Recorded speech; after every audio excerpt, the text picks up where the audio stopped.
안녕하십니까. 매일 눈으로 세상의 흐름 읽어드리는 와이타임 정세 분석의 주북일입니다. 북한이 지난 5일에 이어서 11일 또다시 극초음속 미사일을 시험 발사했습니다. 이번 미사일 도발에는 김정은 국무위원장도 참가하는 것으로 보입니다. 12일 조선중앙통신과 노동신문 등은 김정은 동지께서 1월 11일 국방과학원에서 진행한 극초음속 미사일 시험 발사를 참관했다 그러면서 이 극초음속 미사일 시험 발사에서 연속 성공했다라고 보도를 했습니다. 이 매체들은 이어서 발사된 미사일에서 분리된 극초음속 활공 비행 전투부는 거리 600km 계선에서부터 활공 재도약하며 초기 발사 방위각으로부터 목표 정방위각으로 240km 강한 선해 기동을 수행해서 1000km 수역의 설정 표적을 명중했다라고 주장을 했습니다. 그러면서 이 매체들은 이번 시험 발사를 최종 시험 발사라고 표현을 했는데요. 이 시험 발사는 개발된 극초음속 무기 체계의 전반적인 기술적 특성들을 최종 확정하는 데 목적을 두고 진행했다. 이렇게 기사를 썼습니다. 그러면서 이 극초음속 활공비행 전투부의 뛰어난 기동 능력이 더욱 뚜렷이 확정됐다라고 주장을 했습니다.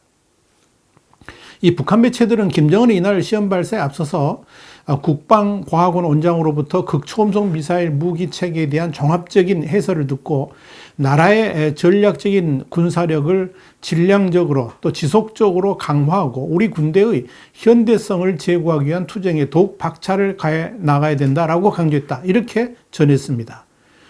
또한 김정은은 국방력 발전 5개년 계획의 핵심 5대 과업 중에서 가장 중요한 전략적 의의를 가지는 이 극초음속 무기 개발 부분에서 대성공을 이룩한 이 미사일 연구부문 과학자, 기술자, 일꾼들과 해당 당 조직들의 실천적 성과를 높이 평가했다 그러면서 당 중앙위원회 이름으로 특별 감사를 주셨다라고 이 매체들은 전했습니다.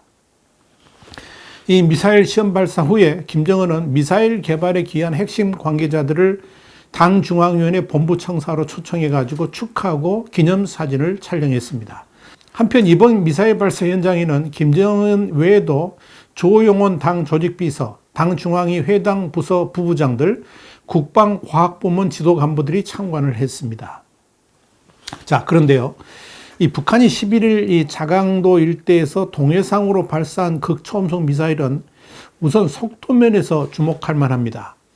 지난 5일 발사한 미사일은 마하 6 정도로 추정되는데요. 이번에 발사한 것은 마하 10으로 올라갔습니다. 통상 속도가 마하 5 이상이면은 극초음속으로 분류를 합니다만은 우리 국방부는 지난 5일 발사한 북한의 미사일에 대해서 7일 브리핑에서 뭐라고 그랬냐면 상당 구간을 마하 5 이상으로 활공하지 못해서 극초음속이 아니다라고 주장을 했습니다. 그러나 북한이 11일 발사한 미사일 보면 우리 국방부의 주장이 잘못되었음을 알 수가 있습니다. 마하 10, 그러니까 초속 3.4km 속도라면 평양에서 서울까지는 1분이면 되고요. 미군 기지가 있는 평택까지는 길어야 2분입니다. 또 한반도 전역에 3분이면 날아올 수 있기 때문에 우리 입장에서는 마땅히 대응할 시간도 없어서 그대로 당할 수밖에 없다는 결론이 나옵니다.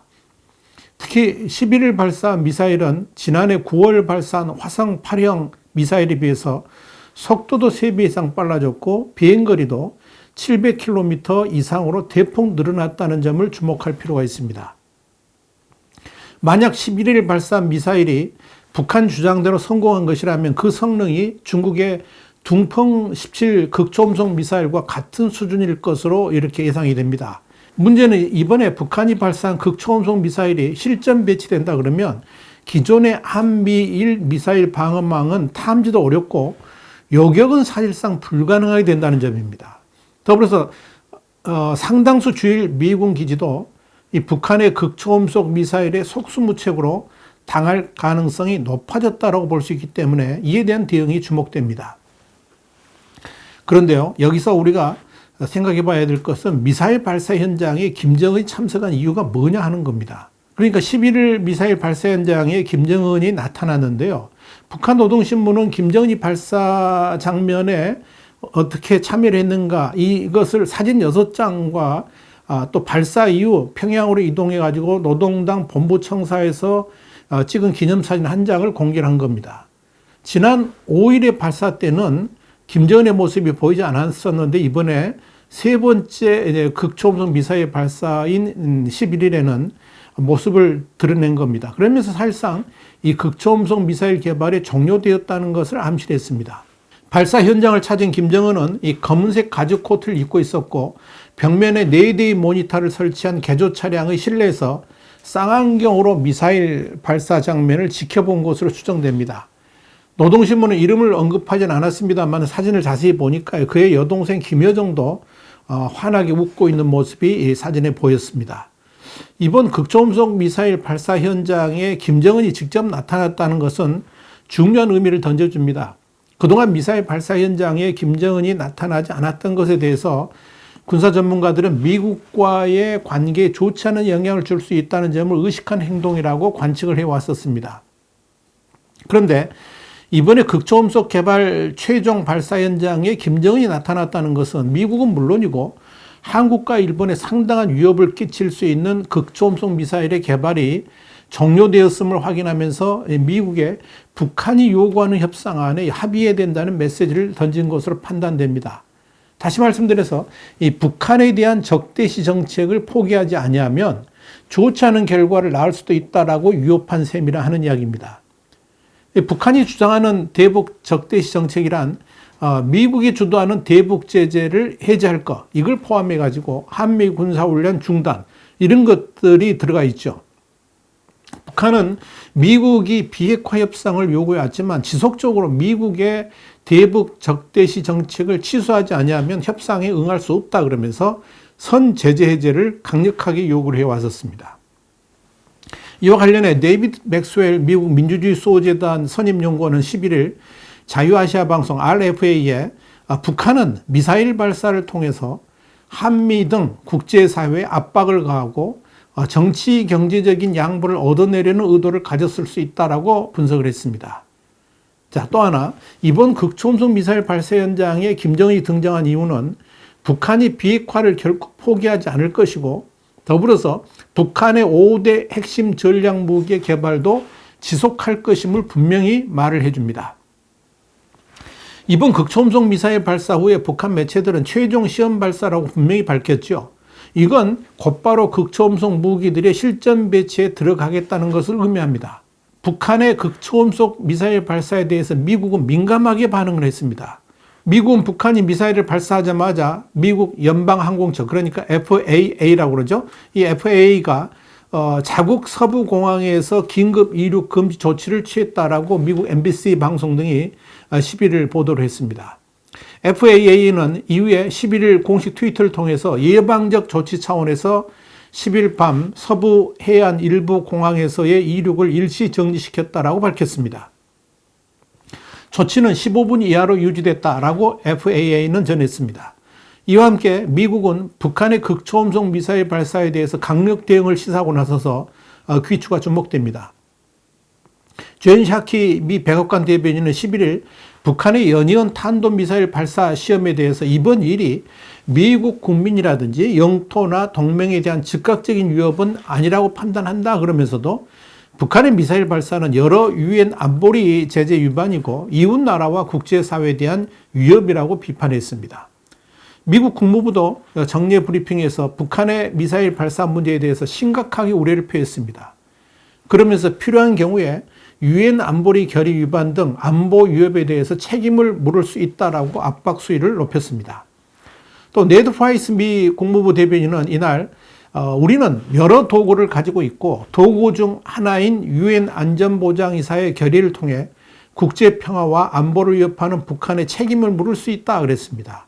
그러면서 우리는 계속해서 이런 도구들을 활용해서 북한의 광범위한 위반 행위에 대해서 책임을 물을 것이다 이렇게 강조를 했습니다. 토리아 눌란드 국무부 정부 담당 차관도 이날 브리핑에서 이번 발사는 우리를 잘못된 방향으로 이끈다라고 지적을 했습니다.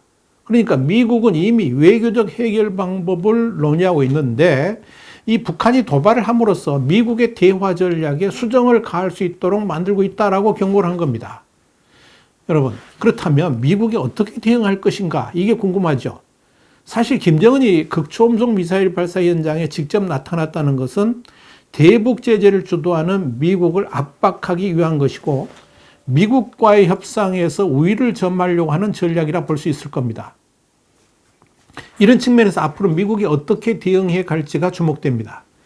일단 미국은 유엔과 함께 대북 제재 강화 방안을 논의하게 될 것으로 보입니다. 이에 대해 안토니우 구테우스 유엔 사무총장이라든지 유럽연합, 그러니까 EU는 이미 북한이 유엔 안보리 결의를 따를 때까지 대북 제재를 엄격하게 이행할 것이라고 강조한 바 있기 때문에 이 유엔 차원에서 1차적 대응을 하도록 할 것으로 보입니다. 또 다른 대응은 군사적 압박입니다. 이 북한이 계속해서 외교적 차원에서의 대화를 받아들이지 않으면서 도발을 지속한다 그러면 여기에 대한 대응 차원에서 한반도 인근의 항공모함이라든지 전략폭격기 등을 통한 무력 시위를 할 가능성도 점쳐집니다. 물론 현재 상황에서 미국이 무대응으로 아예 나갈 가능성도 충분히 있습니다. 김정은이 극초음속 미사일 발사 현장에 나타난 것 자체가 미국을 압박하려는 의도가 있기 때문에 오히려 미국이 북한의 미사일 도발에 대해서도 별다른 반응을 보이지 않으면서 아예 김정은의 존재감에 타격을 주려 할 수도 있다 하는 이야기입니다. 특히 현재 북한의 경제 상황이 최악이라는 점에서 시간이 가면 갈수록 북한에게는 불리하기 때문에 더욱더 전략적 인내를 해가면서 북한을 압박할 가능성이 충분히 있습니다. 이 경우에 북한에 대한 군사적 경계나 압박은 당연히 병행하게 될 것으로 보입니다. 핵심은 이거죠. 우리는 어떻게 대응해야 되는가 하는 겁니다. 그러니까 이런 상황에서 가장 중요한 것은 북한과 마주하고 있는 우리 한국은 어떻게 대응해야 될 것인가 하는 거죠. 이유는 간단합니다. 우리 5천만 국민의 생명이 걸린 문제이기 때문에 그렇습니다. 사실 이 북한이 극초음속 미사일을 실전 배치하게 된다 그러면 이건 게임 체인저나 다름없습니다. 우리가 마땅히 방어할 수단 자체가 없기 때문에 그렇죠. 그렇다면 우리의 선택은 딱 두 가지밖에 없습니다. 하나는 북한이 요구하는 대로 다 들어주면서 달래는 방법이 하나 있고, 다른 하나는 오히려 우리가 더욱 강경하게 북한에 맞서는 방법이죠. 이걸 다른 말로 표현하자면 그렇다면 전쟁이라도 하자는 이야기냐, 이런 주장하고, 전쟁을 피하기 위해서라도 전쟁할 준비를 해야 된다, 이런 주장이 맞붙게 되는 거죠. 그런데 여기에 대한 해답은 여러 논쟁할 거리가 없고요. 대한민국 국방백서에 이미 답이 나와 있습니다. 그 말은 논쟁할 거리가 되지 못된다 하는 그런 이야기입니다. 우리 국방백서에서 북한의 핵 미사일 위협에 대한 대응 방안의 핵심으로 3축 체계를 명시하고 있습니다. 여기서 3축 체계라는 게 뭐냐? 북한의 핵 미사일 발사 징후가 있다 그러면, 이거 탐지가 된다 그러면 선제 타격을 하는 1축이 있는데, 이게 1축이 뭐냐면 킬체인입니다. 전략적 타격 체제라고 이렇게 이름을 바꿨죠. 그리고 2축은 한국형 미사일 방어 체계가 있고, 3축은 대량 응징보복, 이 세 가지 해서 3축입니다. 그런데 박근혜 정부 때 사용했던 3축 체계의 용어가 문재인 정부 들어서서 이 북한을 자극할 수 있다는 지적이 있어서 핵 대량 살상무기 대응 체계라는 용어로 바뀌었습니다. 한마디로 제목만 바뀌었지 작전 개념은 그대로 유지되고 있다는 의미입니다. 문재인 정부가 미국과 협상을 해가지고 얻어낸 게 있죠. 한미 미사일 지침 폐기도 사실상 선제 타격을 위한 사거리 제한 및 중량 해제가 핵심이었습니다. 이것이 바로 선제 타격을 위한 킬체인 능력 고도화의 주축이죠. 그렇다면 북한의 미사일 능력 고도화에 대한 대응을 어떻게 할 것인가, 여기에 대한 논의는 더 이상 이런저런 이야기 할 필요가 없다는 이야기입니다. 지금 우리 국방백서에 나온 대로만 하면 됩니다. 지금 우리에게 필요한 것은 국방백서에 나온 대로 철저하게 대비하고 또 그대로 시행하는 길밖에 없다 하는 이야기입니다. 그런데 무슨 이게 이념 가지고 따질 일입니까? 더 이상 여기에 대해서 이런저런 이야기가 나오지 않았으면 좋겠습니다. 와이타임 정세 분석이었습니다. 다음 시간에 다시 뵙겠습니다. 감사합니다.